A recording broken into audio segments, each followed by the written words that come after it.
बिस्मिल्लाहिर्रहमानिर्रहीम। अस्सलाम वालेकुम। उम्मीद है आप ठीक होंगे, खैरियत से होंगे। तैयब बलोच आपकी खिदमत में फिर से हाजिर है जी।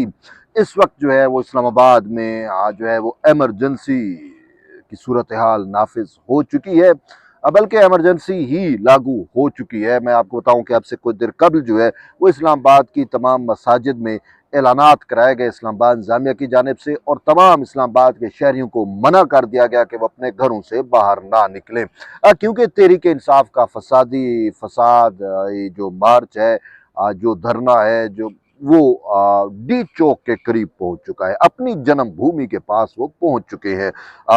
बेसिकली जैसा कि आप जानते हैं कि वो उन्होंने यहाँ तक पहुंचने में क्या कुछ नहीं किया। रियासत के खिलाफ खुलम खुला बगावत तो उन्होंने की है, लेकिन इससे भी बढ़ के जो है वो फोर्सेस पर बरह रास्त हमले किए गए हैं।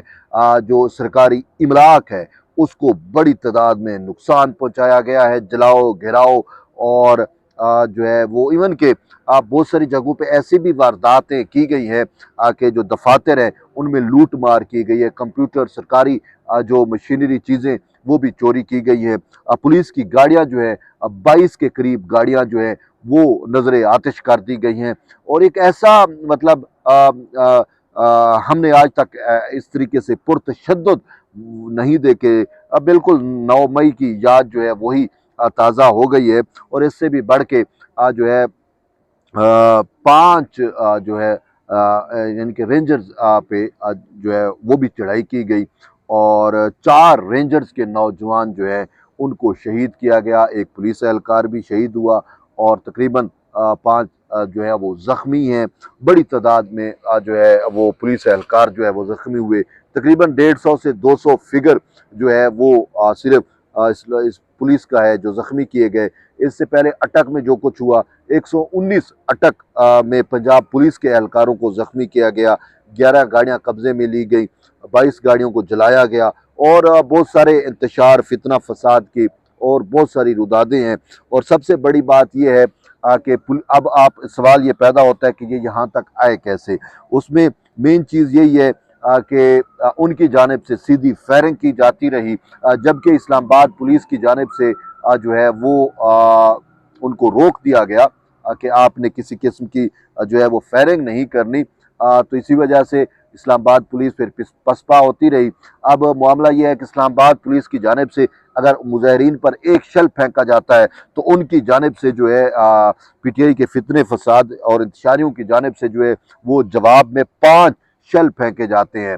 और इस्लामाबाद पुलिस के पास शल जो है वो आम क्वालिटी के हैं, जबकि पीटीआई के फितने फसाद के पास जो शल हैं वो आला साख्त के यानी कि बने हुए हैं।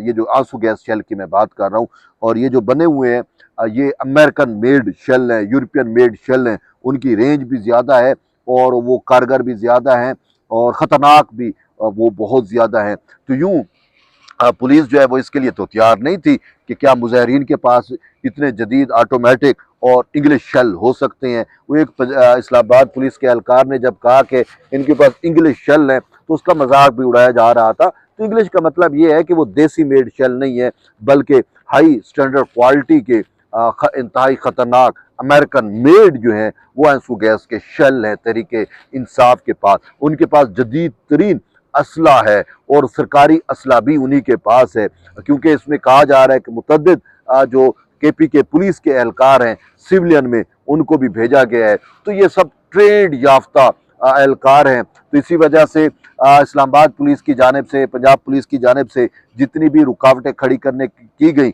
उन सब को इन्होंने हटा दिया।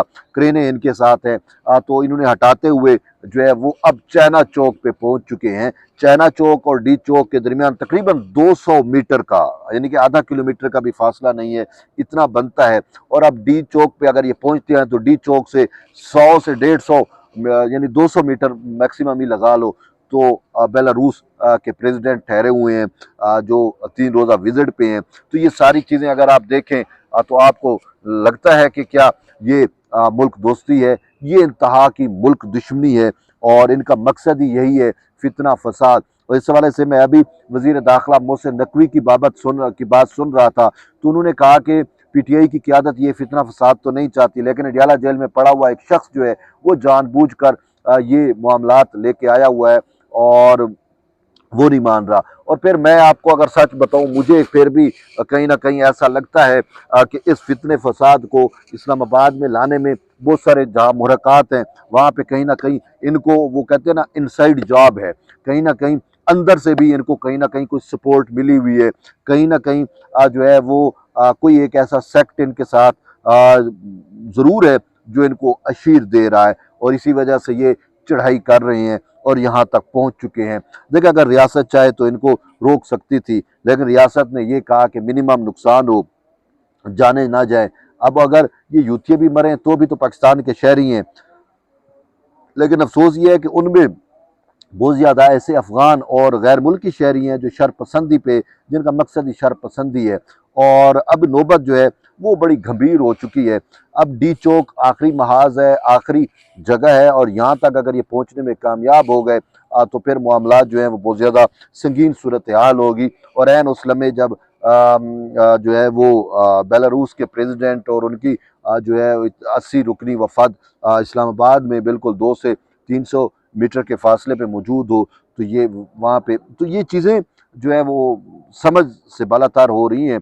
और फिर मैं एक बात कहूँ कि मुझे ये लगता है सिर्फ बुशरा बीबी को जो है वो लीडर बनाने के लिए सब कुछ किया। मैं आपको, अगर बुशरा बीबी जेल में पड़ी रहती तो आज ये यहाँ तक नौबत आती। एक और बात मैं आपको बताता हूँ, तहरीक इंसाफ के बानी चेयरमैन पे मुलाकातों पे पाबंदी लगाई गई थी।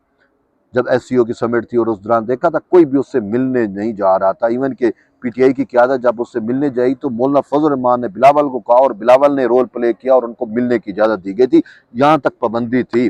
फिर हमने देखा कि वो यूथी आ गए इस्लामाबाद हाई कोर्ट में और यहाँ पे मैं उनको क्या कहूँ, खुदा की कसम, ये भाई अगर आप में इतनी है ना तो अब जाए, फिर ज्वाइन करें, बुशरा बीबी के साथ कंटेनर पे खड़े हों इस्लामाबाद हाई कोर्ट के जजेस को। मैं कह रहा हूँ खुदा की कसम, मैं अब यहाँ पे बैठे हुए जज साहब ने कहा कि बुलाएं इमरान खान को, हमारे सामने पेश करें उसको, जो है वो क्यों मुलाकातों में पाबंदी लगाई हुई है, उसके बुनियादी इंसानी हकूक मुअत्तल हो रहे हैं, उसको क्यों नहीं मिलने दिया जा रहा। ये बट रियासत को मजबूर किया इमरान खान पे, फिर मुलाकातों का वो जो है पाबंदी हट गई और हर ऐरा गैरा नत्थु खैरा जाके उससे मुलाकातें कर रहा है और फिर उसका नतीजा ये निकला कि ये फसाद इस्लामाबाद में दाखिल हो गया है और इसका सारा का सारा credit in Islamabad high court में बैठे हुए उन फैज़याब जजेस को जाता है जिन्होंने ये सारी सहूलतकारी की है।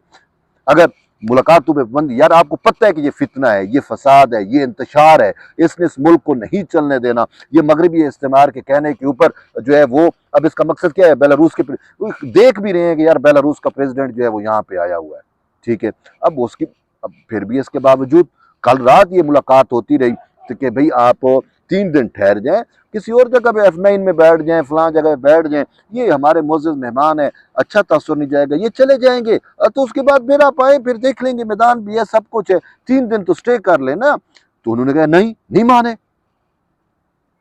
तो ये सारा का सारा, वो मैं कह रहा हूँ ना कि इनसाइड जॉब है। तो इसमें ये हमारे ये जो इमरान प्रोजेक्ट जजेस हैं उनको सब क्रेडिट जाता है। आज इस्लामाबाद पे चढ़ाई हो रही है, मैं तो कहता हूँ खुदा की कसम, ये जितने रेंजर्स एहलकार शहीद हुए हैं, जितने पुलिस एहलकार शहीद हुए हैं, जितने सरकारी इमलाक का नुकसान पहुंचा है, इसका पर्चा जो है ना FIR, वो इस्लामाबाद हाई कोर्ट के उस जज के खिलाफ काटी जाए जिसने इमरान खान के खिलाफ जो है वो मुलाकातों का सिलसिला जो है वो शुरू कराया था और अपनी जो अदालती इख्तियार है उसका गलत इस्तेमाल करके उसने जो है वो इमरान खान की बेहद दर्जा सहूलत की। आज उसी का खमियाजा हम ये भुगत रहे हैं।